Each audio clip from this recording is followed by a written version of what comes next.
अस्सलाम वालेकुम, good morning everyone. दोस्तों, आज की जो खबर है अभी जो हम आपको बताने जा रहे हैं वो भी बॉलीवुड से है। कल आपको बताया था कि इरफान खान जो हैं वो उनकी डेथ हो गई, बॉलीवुड एक्टर इरफान खान। आज जो रिवील हुआ है एक ख़बर, वो वैसे किसी ऑथेंटिक सोर्स से पहले किसी ने लीक नहीं की, लेकिन अमिताभ बच्चन ने सबसे पहले ट्वीट किया कि ऋषि कपूर जो है उनकी डेथ हो गई है हॉस्पिटल में मुंबई के अंदर, और वो इस दुनिया में नहीं रहे।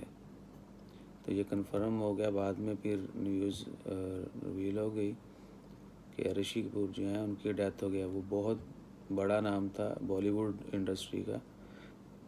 मेरे ख्याल से हमारे बचपन से हम तो उनकी मूवीज़ देखते आ रहे थे। तो they passed away this morning, आज जुमेरात Thursday morning 30th April 2020। So they are no more in with us, they passed away and their age was 67। उनकी एज जो है 67 ईयर थी। वो मुंबई हॉस्पिटल में एडमिट थे। तो another person he left us. So बताने का मकसद क्या है कि it's verily we came from Allah and to his our return. हम अल्लाह की तरफ से आए हैं और उसी की तरफ लौट कर जाना है।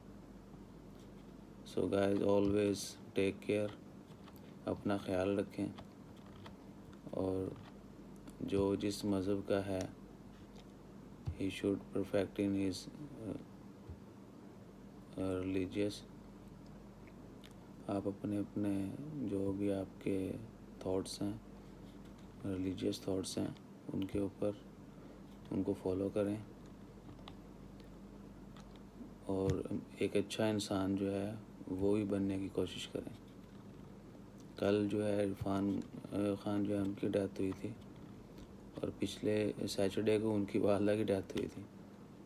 एंड वेडनेसडे ही पास्ट हुए। Today Rishi Kapoor death reported. और इसके अलावा कोरोना की वजह से बहुत सारी मौत हो रही हैं, तो उन सबको भी आप अपनी दुआओं में याद रखें, सबके लिए दुआ करें और अल्लाह ताला के हुजूर ज़्यादा से ज़्यादा दुआ करते रहें कि अल्लाह ताला इस वबा को जल्दी ख़त्म करे और हम फिर से हंसी खुशी ज़िंदगी गुजारना शुरू कर दें। और जितने भी लोग कोरोना की वजह से या किसी भी बीमारी की वजह से हॉस्पिटल में एडमिट हैं, मुश्किल का शिकार हैं, कहीं भी जितने भी बीमार हैं, उनकी सेहत याबी के लिए दुआ करिए। तो अपना ख्याल रखें। जज़ाकल्लाह। अल्लाह हाफिज़।